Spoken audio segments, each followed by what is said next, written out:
Hello friends, welcome to my YouTube channel. आज हम लोग पढ़ेंगे हिंदी पेडागॉजी में फर्स्ट चैप्टर हमारा जो है भाषा अधिगम और अर्जन के बारे में। अब यहाँ पे देखो, पहला क्वेश्चन दिया गया है हमारा, किसी एक बच्चे की भाषा दक्षता कैसे विकसित की जा सकती है। किसी एक बच्चे में भाषा जो है दक्षता, भाषा की निपुणता कैसे विकसित की जा सकती है, तो इसका सही आंसर हो जाएगा कार्य आधारित गतिविधियों में संलग्न करके। कार्य आधारित गतिविधियों में संलग्न करके भाषा दक्षता को विकसित किया जा सकता है। इसमें हमारा बी ऑप्शन जो है करेक्ट हो जाएगा। उसके बाद नेक्स्ट क्वेश्चन हमारा है, और देखो यहाँ पे कुछ पॉइंट दिए गए हैं, जैसे कि दक्षता का सामान्य अर्थ यह है कि किसी कार्य या उद्देश्य को पूरा करने में लगाया गया समय या ऊर्जा कितनी अच्छी तरह काम में आती है। जो समय हम लगा रहे हैं या जिस ऊर्जा से हम लोग कार्य कर रहे हैं, तो कितनी अच्छी तरीके से उस काम को हम कितनी निपुणता से कर पा रहे हैं, वही हमारा क्या होता है, वही दक्षता होती है। उसके बाद देखो यहाँ पे पॉइंट दिया गया है, भाषा दक्षता। मानव अपने विचारों का आदान प्रदान सुनकर, बोलकर, पढ़कर और लिखकर करता है। भाषा से संबंधित इन चारों प्रक्रियाओं को प्रयोग करने की क्षमता ही भाषा दक्षता कहलाती है। भाषा दक्षता के चार मुख्य कौशल क्रमिक रूप से सुनना, बोलना, पढ़ना और लिखना है। बच्चे को नियमित रूप से श्रुत लेख देकर भाषा दक्षता विकसित की जा सकता है। अब देखो यहाँ पे ये अगर पूछ लिया जाए आपसे कि भाषा दक्षता के कितने कौशल होते हैं, तो बताएंगे हम लोग चार कौशल होते हैं। कौन कौन से होते हैं, जैसे कि सुनना हो गया, बोलना हो गया, पढ़ना और लिखना। उसके बाद नेक्स्ट क्वेश्चन हमारा है, यह विचार कि हम अपने आसपास के परिवेश के बारे में क्या सोचते हैं और कैसे उसे देखते हैं, यह भाषा द्वारा सुनिश्चित होता है। यह किससे संबंधित है? यह संबंधित है सापिर-वोर्फ परिकल्पना से। किससे? सापिर-वोर्फ परिकल्पना से संबंधित है कि हम अपने आसपास के परिवेश के बारे में क्या सोचते हैं और कैसे उसे देखते हैं। अब देखो यहाँ पे जो इसकी व्याख्या की गई है, एडवर्ड सपीर ने अमेरिका में भाषा के संरचनात्मक अध्ययन की आधारशिला को मजबूत किया। उन्होंने भाषा पर कई दृष्टियों से चिंतन किया और जहाँ जहाँ आवश्यक लगा उन्होंने अपने विचार दिए। वोर्फ ने 1897 ईस्वी से 1941 ईस्वी में उन्हीं के शिष्य थे। किसके शिष्य थे? एडवर्ड सपीर के शिष्य थे वोर्फ जो थे। दोनों ने मिलकर 1929 में भाषिक सापेक्षवाद का सिद्धांत दिया। यह सिद्धांत 1950 ईस्वी के दशक में वोर्फ द्वारा इस विषय और कुछ सामग्री के प्रकाशन के बाद प्रसिद्ध हुआ। इसे सपीर-वोर्फ परिकल्पना के नाम से जाना जाता है। इस सिद्धांत के अनुसार प्रत्येक व्यक्ति अपनी भाषा के माध्यम से विश्व को देखता व समझता है। अब यहाँ पे अगर क्वेश्चन ये पूछ लिया जाए आपसे कि जो भाषिक सापेक्षवाद का सिद्धांत किसने दिया, तो बताएंगे हम लोग एडवर्ड सपीर और वोर्फ ने। और वोर्फ के जो टीचर थे, जो गुरु थे, वो कौन थे?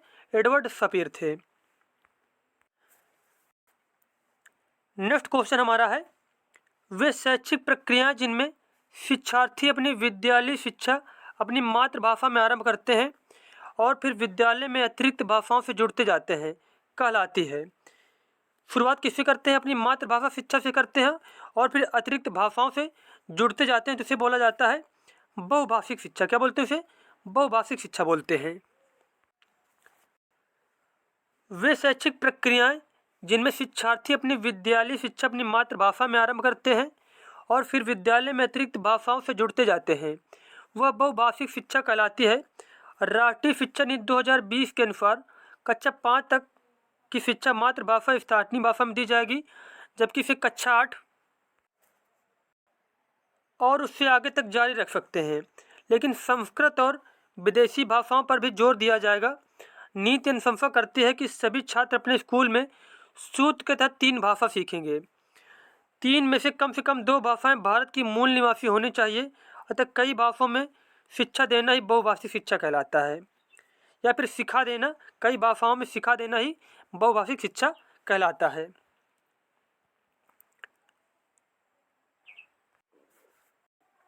उसके बाद नेक्स्ट क्वेश्चन हमारा है, स्किनर की यह राय है कि बच्चे अक्सर भाषा अर्जन प्रक्रिया में सीखते हैं।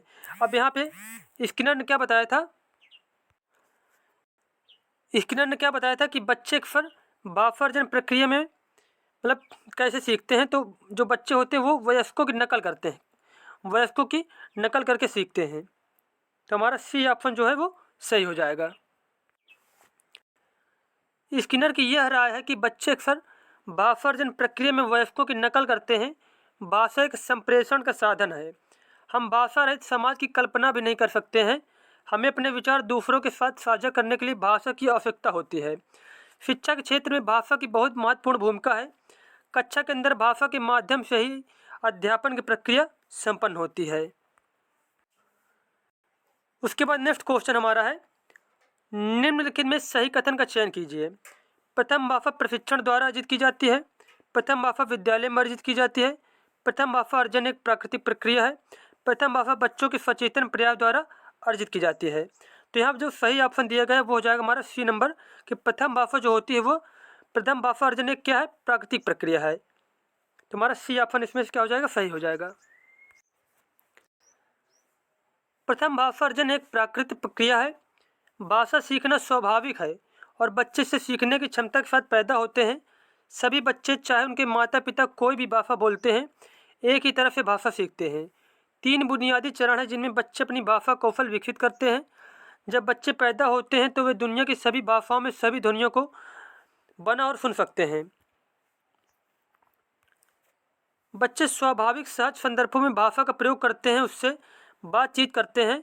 उसकी बातचीत कितनी भी गलत क्यों न हो, प्यार से सुनते हैं। वह उसको अन्य लोगों की बातचीत चाहे समझ आए या ना आए, सुनने की पूर्ण स्वतंत्रता है। सामाजिक बातचीत के अथाह समुद्र से बच्चा स्वयं एक सुव्यवस्थित व्याकरण व शब्द ढूंढ लाता है। अगला क्वेश्चन हमारा है 6 नंबर। एक अध्यापक डैफोडिल कविता पढ़ाने से पहले अपनी कक्षा 3 के शिक्षार्थियों को अपने पास पड़ोस तथा विद्यालय के रास्ते के फूल, घास तथा पौधों के बारे में विचार साझा करने के लिए कहती है। वह किस चीज़ के लिए प्रयास कर रही है? तो यहाँ पे देखो ऑप्शन जो दिए गए हैं, शिक्षार्थियों से अपने पड़ोस से डैफोडिल फूल लेकर आने की अपेक्षा करना, पूर्व ज्ञान को कक्षाएं शिक्षण एवं ज्ञान से जोड़ना, मानस एवं गतिविधि, कविता के माध्यम से फूलों और प्राकृतिक दृश्य, भौगोलिक ज्ञान का शिक्षण। तो यहाँ पर जो शिक्षक कर रही है वो क्या कर रही है कि पूर्व ज्ञान को कक्षाएं शिक्षण एवं ज्ञान के साथ जोड़ना। तो हमारा बी ऑप्शन जो हो वो सही हो जाएगा। एक शिक्षक कोई पाठ पढ़ाने से पहले अपनी कक्षा 3 के शिक्षार्थियों को अपने पास पड़ोस तथा विद्यालय के रास्ते, फूल, घास तथा पौधों के बारे में विचार साझा करने के लिए कहती है। शिक्षिका का यह कार्य पूर्व ज्ञान को कक्षाएं शिक्षण एवं ज्ञान से जोड़ने का कार्य कर रही है, जो कि एक प्रभावशाली शिक्षण प्रक्रिया है। इससे बच्चों का आत्मीकरण या फिर असिमिलेशन बढ़ता है। उसके बाद अगला क्वेश्चन हमारा है, निम्नलिखित में भाषा सीखने के बारे में कौन सा कथन सत्य है? लेखन से पहले पठन का विकास होता है। पठन से पहले शिक्षार्थी को लिखने की आवश्यकता होती है। पठन और लेखन साथ साथ विकसित होते हैं। प्रथम भाषा द्वितीय भाषा सीखने में हस्तक्षेप करती है। तो यहाँ पर जो सबसे उपयुक्त ऑप्शन दिया गया है वो हमारा सी नंबर है। पठन और लेखन साथ साथ विकसित होते हैं। तो हमारा ऑप्शन सी जो है वो सही हो जाएगा। अब देखो यहाँ पे कुछ पॉइंट दिए गए हैं, जैसे कि भाषा सीखने की प्रक्रिया में पठन और लेखन के विकास साथ साथ होते हैं। भाषा अभिव्यक्ति का उत्तम साधन है। इसके द्वारा आचारों विचारों का आदान प्रदान किया जाता है। भाषा मुख्यतः मौखिक व लिखित, औपचारिक व अनौपचारिक रूपों के माध्यम से होती है और यह प्रक्रिया निरंतर चलती रहती है। उसके बाद अगला क्वेश्चन है, विद्यालय शिक्षा में बहुभाषिकता एक योजना के रूप में का क्या अर्थ है? कि जो विद्यालय शिक्षा में बहुभाषिकता एक योजना के रूप में प्रयोग की जाती है, उसका क्या मतलब होता है? तो उसका मतलब यह है कि सभी बच्चे आधारभूत स्तर से अंग्रेजी, राज्य भाषा तथा हिंदी सीखते हैं। तो हमारा ऑप्शन सी इसमें क्या है, सही हो जाएगा। विद्यालय शिक्षा में बहुभाषिकता एक योजना के रूप में है। इसका अर्थ है सभी बच्चे अपने विद्यालय शिक्षा अपनी मातृभाषा घर की भाषा में आरंभ करते हैं तथा जैसे जैसे प्रगति करते हैं उनमें और अधिक भाषाएं जोड़ते जाते हैं। हमारे यहाँ विद्यालय में किसी एक भाषा में शिक्षण न होकर क्षेत्र विशेष की भाषा के अनुसार पठन पाठन किया जाता है, जिससे छात्रों में भाषा का विकास होता है और छात्रों को विषय का ज्ञान भी होता है। यही बहुभाषिकतावाद को दर्शाता है। उसके बाद अगला क्वेश्चन हमारा है, जब बालक किसी भाषा को द्वितीय अथवा तृतीय भाषा के रूप में सीखता है या फिर सीखती है, इसे माना जाता है। इसे क्या माना जाता है? इसे माना जाता है भाषा सीखना। क्या माना जाता है? इसको भाषा सीखना माना जाता है। जब बालक किसी भाषा को द्वितीय अथवा तृतीय भाषा के रूप में सीखता है या सीखती है तो इसे भाषा सीखने के रूप में माना जाता है। भाषा सीखने की वह प्रक्रिया है जिसमें वह शैशवावस्था या बाद की अवस्था में द्वितीय भाषा या तृतीय भाषा के रूप में जो सीखता है वह भाषा है। उसके बाद अन्य पॉइंट यहाँ पर दिया गया है। भाषा अर्जन में बालक भाषा ग्रहण करने व समझने की क्षमता अर्जित करता है। भाषा की वृद्धि से तात्पर्य है प्रत्यक्ष ज्ञान, स्थूल से सूक्ष्म की ओर विकसित होना है। भाषा की अमूर्तता से तात्पर्य भाषा में संशोधन से है। अब यहाँ पे देखो, एक क्वेश्चन ये भी पूछा जा सकता है कि भाषा की वृद्धि कैसे होती है बच्चे में? तो होती है स्थूल से सूक्ष्म की ओर। किससे? स्थूल से सूक्ष्म की ओर या फिर प्रत्यक्ष से ज्ञान की ओर।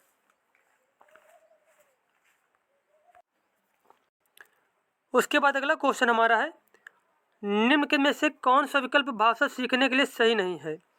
भाषा कौशल एक भाषा से दूसरी भाषा में अंतरण योग्य होते हैं। यदि अवसर तथा यथा योग्य समय दिया जाए तो प्रत्येक बालक में अनेक भाषाएं सीखने की क्षमता होती है। मातृभाषा दूसरी विदेशी भाषा सीखने में हस्तक्षेप करती है। मातृभाषा दूसरी विदेशी भाषा सीखने में सहायता करती है। तो यहाँ पर नहीं ये पूछा गया है, गलत ऑप्शन यहाँ पे बताना। तो हमारा सी नंबर ऑप्शन जो दिया गया है कि मातृभाषा दूसरी या फिर विदेशी भाषा सीखने में हस्तक्षेप करती है, तो ये ऑप्शन क्या है? गलत दिया गया है। और ए, बी, डी ये तीनों ऑप्शन क्या है? सही दिए गए हैं। अब यहाँ पे देखो, जैसे पॉइंट बताए गए इसमें से जो भाषा सीखने के संदर्भ में मातृभाषा दूसरी विदेशी भाषा सीखने में हस्तक्षेप करती है, यह कथन सही नहीं है। जबकि भाषा कौशल एक भाषा से दूसरी भाषा में अंतरण योग्य है। यदि अवसर तथा यथा योग्य समय दिया जाए तो प्रत्येक बालक में अनेक भाषाएं सीखने की क्षमता होती है। मातृभाषा दूसरी या फिर विदेशी भाषा सीखने में सहायता करती है। ये क्या है? ये कथन सही है। जबकि यहाँ पे बताया गया कि ये कथन सही नहीं है, तो हमारा सी ऑप्शन जो है उसमें से सही हो जाएगा। अगला क्वेश्चन हमारा है, सीखने के प्रतिफल हैं। अब सीखने के क्या प्रतिफल हैं? सीखने के प्रतिफल का मतलब है कि वे दक्षताएं जिन्हें शिक्षार्थी द्वारा किसी पाठ्यक्रम के अंत में प्राप्त कर लेना चाहिए या प्रदर्शित करना चाहिए, वही मतलब होता है सीखने का प्रतिफल। मतलब सीखने का क्या फल मिला, तुम्हारा ए ऑप्शन जो है उसमें से सही हो जाएगा। अगला क्वेश्चन हमारा है, अपने आरंभिक वर्षों में बच्चे दीवार, फर्श और कापी उत्तर पुस्तिका में आड़ी तिरछी रेखाएं बनाते हैं। भाषा सीखने में यह अवस्था क्या कहलाती है? यह कहलाती है ग्राफिक विकास। क्या कहलाती है? ग्राफिक विकास कहलाती है। यहाँ आप देखो, जो 12 नंबर क्वेश्चन, इसमें देखो थोड़ा मिस्टेक हो गई। अपने आरंभिक वर्षों में बच्चे दीवार, फर्श और कापी उत्तर पुस्तिका में आड़ी तिरछी रेखाएं बनाते हैं। भाषा सीखने में यह अवस्था क्या कहलाती है? इसे कहा जाता है प्रारंभिक साक्षरता। क्या कहते हैं इसे? प्रारंभिक साक्षरता कहते हैं। ग्राफिक विकास यहाँ पे गलत हो गया था। हमारा बी ऑप्शन जो है सही हो जाएगा, प्रारंभिक साक्षरता कहते हैं उसको। अगला क्वेश्चन है, बच्चे में मातृभाषा के विकास को सामान्यतः माना जाता है। बच्चे में मातृभाषा के विकास को सामान्यतः माना जाता है भाषा अर्जन। क्या माना जाता है उसे? भाषा अर्जन माना जाता है। बच्चे में मातृभाषा के विकास को सामान्यतः भाषा अर्जन माना जाता है। सन 1959 में चॉम्स्की ने इस सिद्धांत का प्रतिपादन किया, जिसने व्यवहारवाद को बुनियादी स्तर पर अध्ययन किया और तर्क देते हुए कहा, बालक में भाषिक क्षमता जन्मजात होती है जो अनुकरण के माध्यम से सीखी जाती है। अब देखो, ये कथन कई बार पूछा गया है कि बालक में भाषिक क्षमता जन्मजात होती है। यह किसने कहा था? ये कहा था चॉम्स्की ने।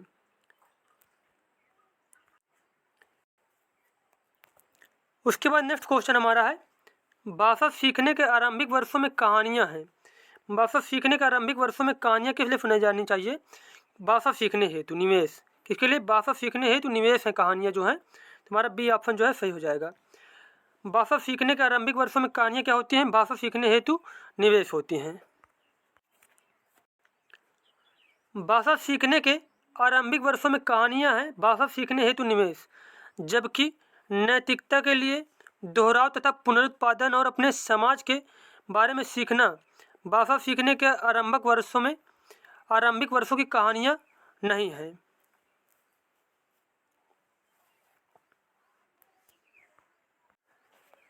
अगला क्वेश्चन हमारा है, भाषा अर्जन का अर्थ है। भाषा अर्जन का क्या मतलब होता है?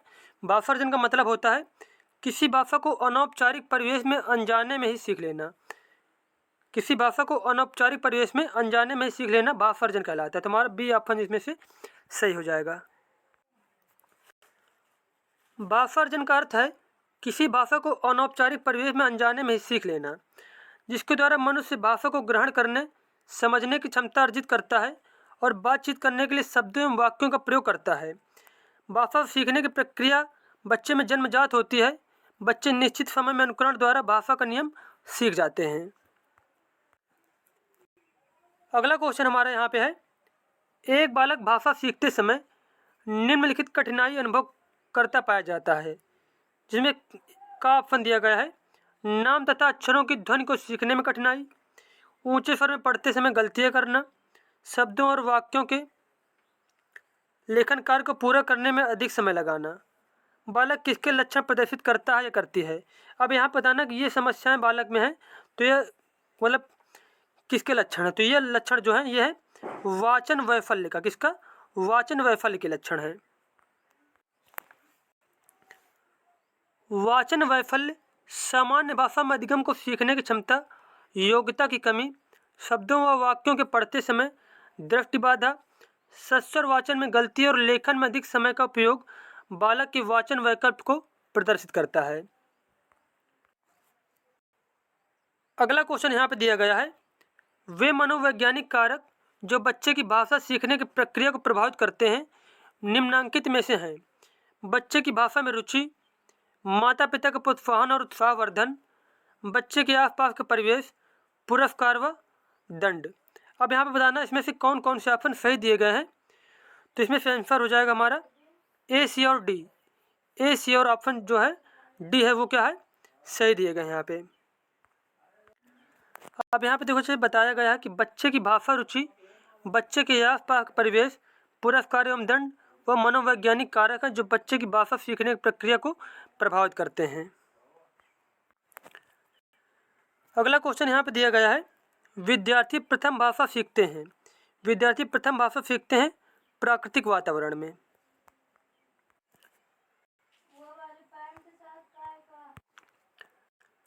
विद्यार्थी प्रथम भाषा प्राकृतिक वातावरण में सीखते हैं जो उनके घर परिवार आसपास बोली जाती है, उसे मातृभाषा कहा जाता है। विद्यार्थी प्रथम भाषा के रूप में मातृभाषा को सर्वश्रेष्ठ ढंग से सीखता है, वह सबसे अच्छी तरह जानता भी है। शिक्षक भी इसी भाषा में सबसे प्रभावी ढंग से पढ़ाते हैं जिसमें उनकी सबसे अच्छी पकड़ होती है। अगला क्वेश्चन यहाँ पे दिया गया है, निम्नलिखित में कौन सी भाषा अधिगम शिक्षण में प्रमाणिक सामग्री नहीं है।